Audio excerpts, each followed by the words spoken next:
अपने नाम के आगे डॉक्टर कौन लिख सकता है? इस सवाल के जवाब को जानने से पहले इन जनाब की बात सुन लेते हैं।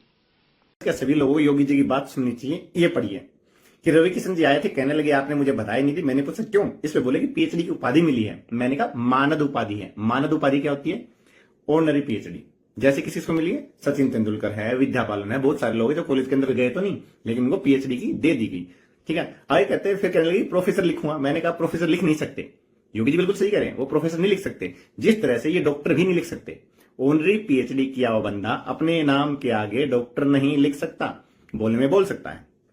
ये डिग्री कहीं लेकर जाएंगे तो आपके नाम की कहीं नौकरी भी नहीं मिलेगी। ये भी सच है कि ऑनरी पीएचडी में जो बंदा डॉक्टर या डॉक्टरेट कहता है अपने आप को, उनको कहीं भी नौकरी नहीं मिल सकती और ट्रीटमेंट भी नहीं कर सकते और अपने आप को डॉक्टर भी नहीं लिख सकते।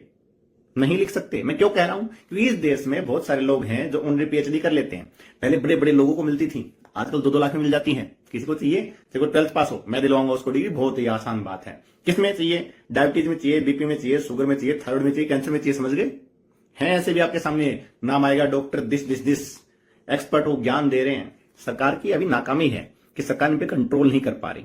वरना ऑनरी पीएचडी किया हुआ बंदा आपको मेडिकल की सलाह नहीं दे सकता, नाम के आगे डॉक्टर नहीं लगा सकता। ये बात सच है। बहुत सारे लोग स्किन पे काम कर रहे हैं, बहुत सारे लोग अपने आप को, एग्जाम्पल यार किसी और दो, अपने डॉक्टर वो क्या है, विश्व रूपम है, ऑनरी पीएचडी है, ऐसी यूनिवर्सिटी से जो बेकार थी, वो नाम के डॉक्टर नहीं लगा सकते, मेडिकल की सलाह बिल्कुल नहीं दे सकते। अपने को क्या, मैं तो योगी जी ने जो बोला बस उसी बात को उसी टर्म में बता रहा हूं जो लोग हिंदी में समझ सकते हैं। इसके आगे जय हिंद जय भारत, सभी ऑनरी पीएचडी करो, मजे लो, लोगों के स्वास्थ्य से खेलो। अपने को क्या, जय श्री राम। आपने इन जनाब को सुना, जबकि सच्चाई इसके ठीक विपरीत है। आज से करीब 200-250 साल पहले डॉक्टर DR रिजर्व रहता था सिर्फ और सिर्फ उनके लिए जो रिसर्च स्कॉलर होते थे, जो PhD होल्डर होते थे। लेकिन कुछ मेडिकल कॉलेज में एक नया कल्चर आया, एक दूसरे को डॉक्टर डॉक्टर बोल के संबोधित करने लगे, खास तौर पे ये बताने के लिए तुम तो बहुत ज्यादा पढ़ाकू हो, रिसर्च करना है क्या। तो और कल्चर ऐसा होता गया कि यूनिवर्सली हमारे दिमाग में घुस गया कि फिजिशियन का मतलब डॉक्टर है, और डॉक्टर है तो वो DRP लिख सकता है।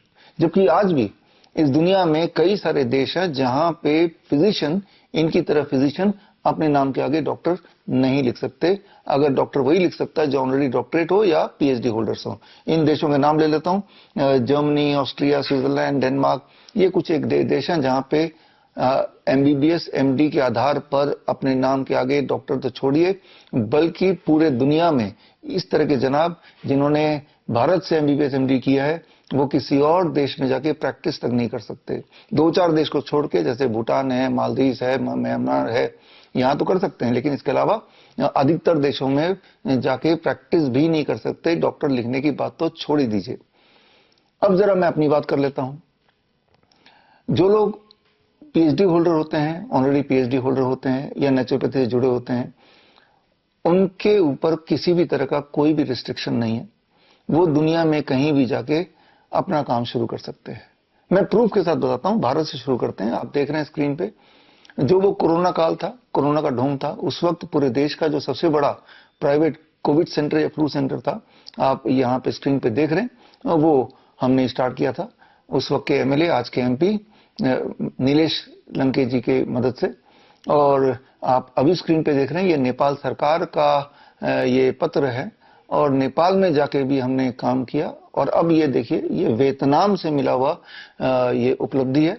और अब जो आप स्क्रीन पे देख रहे हैं, ये मलेशिया गवर्नमेंट का ये एक्रेडिशन लेटर है या सर्टिफिकेट है। इसका मतलब ये हुआ कि अगर मैं मलेशिया जाके काम करता हूं, वहां पे वहां के जो नागरिक हैं उनको अगर यही सारी बातें, DIP diet, hot water immersion, ग्रैट system, circadian rhythm, 0 volt therapy, यही सारा कुछ जो मैं आपको बताता आया हूं, अगर मैं उनको सिखाऊंगा उनके देश में जाके, तो वहां की सरकार फीस मुझे देगी। वहां के सिटीजन के एवज में वो सरकार फीस मुझे देगी। उनको वहां के सिटीजन को फीस देने की आवश्यकता नहीं है, यानी कि वहां पे जाके प्रैक्टिस कर सकते हैं। और आप उसके आगे ये आप पत्र देखिए, ये पत्र भी रिसेंटली जापान से आया है, और मैं अगले महीने जापान जा रहा हूँ, वहां का ऑफिशियल इन्विटेशन है।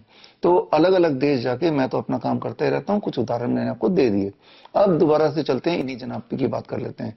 इन्होंने ये ऐसा दिखाया या बताया या इस तरह का इनका रुआब है कि बहुत बड़ी पढ़ाई कर ली है और एक ऐसी पढ़ाई जो बहुत थोड़े से लोग ही प्रिविलेज लोग ही करते हैं, तो वो बाकियों से अलग है। अगर तो बाकियों से अलग है, अगर आपको अपनी पढ़ाई पे इतना ज्यादा कॉन्फिडेंस है, तो आप हमारे साथ एक चैलेंज में आ जाइए। चैलेंज आपको पता है कुछ महीनों से बल्कि कुछ सालों से मैं देता आया हूं। एक बार फिर से वो चैलेंज दोहरा देता हूं। स्क्रीन पे ये 7 चैलेंज देख रहे हैं। इनमें से पहला चैलेंज तो एक बार मैं बता ही सकता हूं एक बार फिर से, कि दुनिया में ऐसी कोई एलोपैथी की दवाई नहीं जिससे कोई भी एक बीमारी 100% छोड़िए 1% भी ठीक हो जाए। अगर मेरी इस बात को कोई गलत साबित कर देगा इस तरह के डॉक्टर्स, तो मैं उनको 10 लाख रुपए दे दूंगा। ये चैलेंज मैंने पहले भी रखा था और ये चैलेंज अभी भी जारी है। और इसी तरह के 6 और चैलेंज आप देख ही रहे हैं स्क्रीन पे। स्क्रीन को पॉज करके ये सारे चैलेंज आप पढ़ ही सकते हैं। और इनमें से कोई भी एलोपैथी डॉक्टर्स अगर किसी भी एक मेरे चैलेंज को गलत साबित कर दे, तो हर एक गलती पे मैं 10 लाख रुपए दे दूंगा। कुल रकम 70 लाख की है।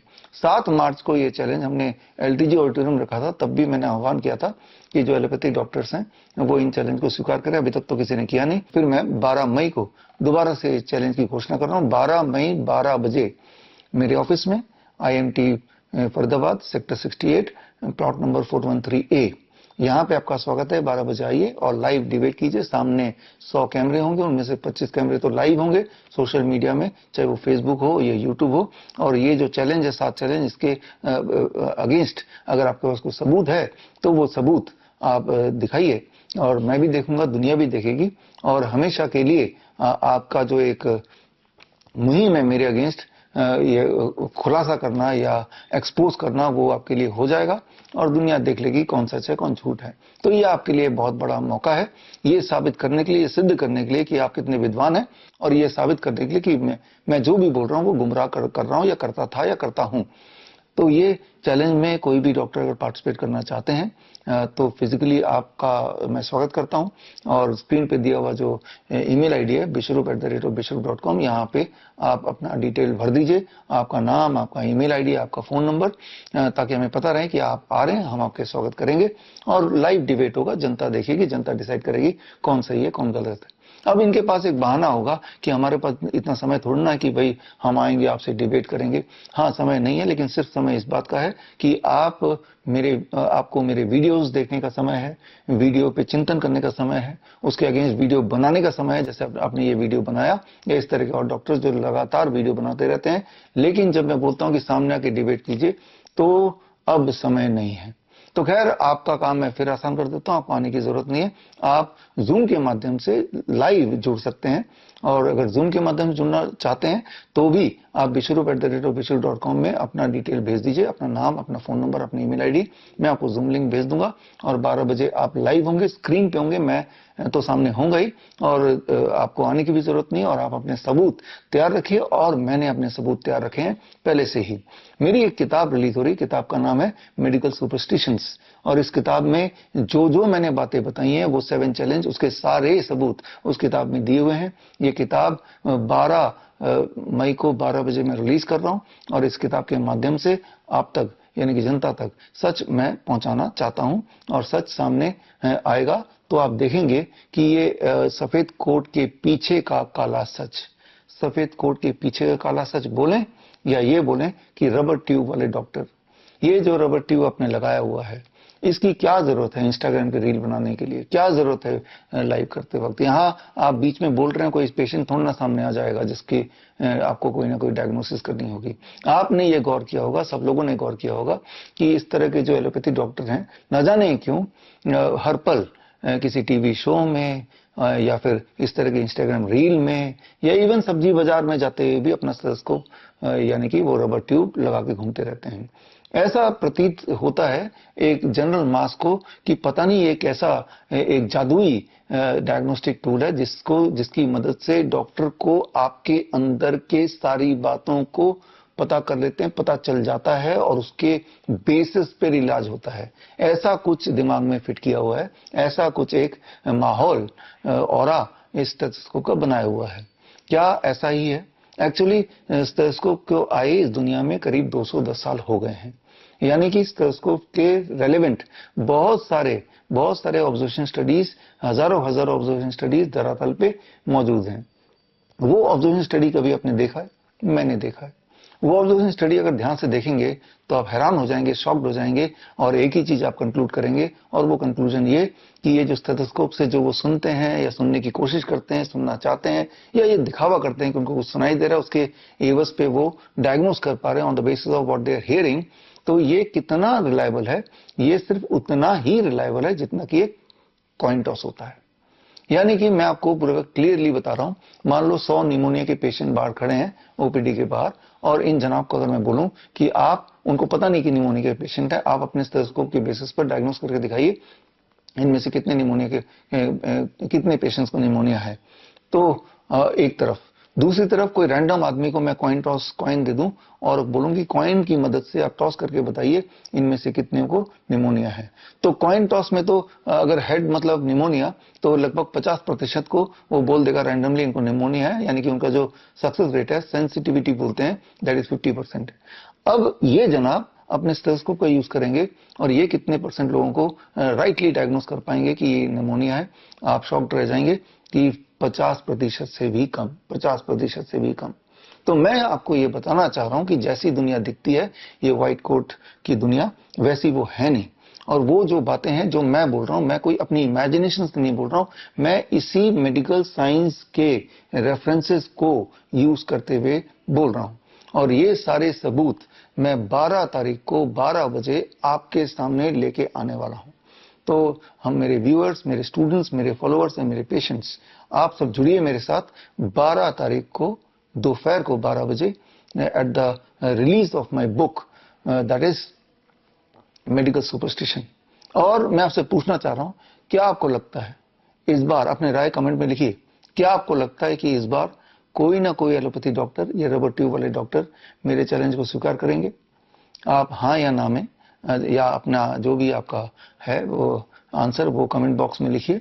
और उसके अलावा भी अगर आपके कोई सवाल हो मेरे लिए, या कोई क्रिटिसिज्म हो मेरे लिए, तो वो भी लिखिए, मैं सारे कमेंट पढ़ूंगा।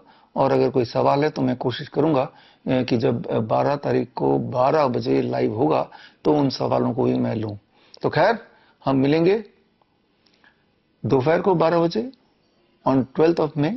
All the best, thank you, जय हिंद। बड़ी से बड़ी बीमारी का आसान से आसान इलाज घर बैठे ही हो सकता है। अधिक जानकारी के लिए कांटेक्ट करें nearest Dr. BRC Clinic @ home।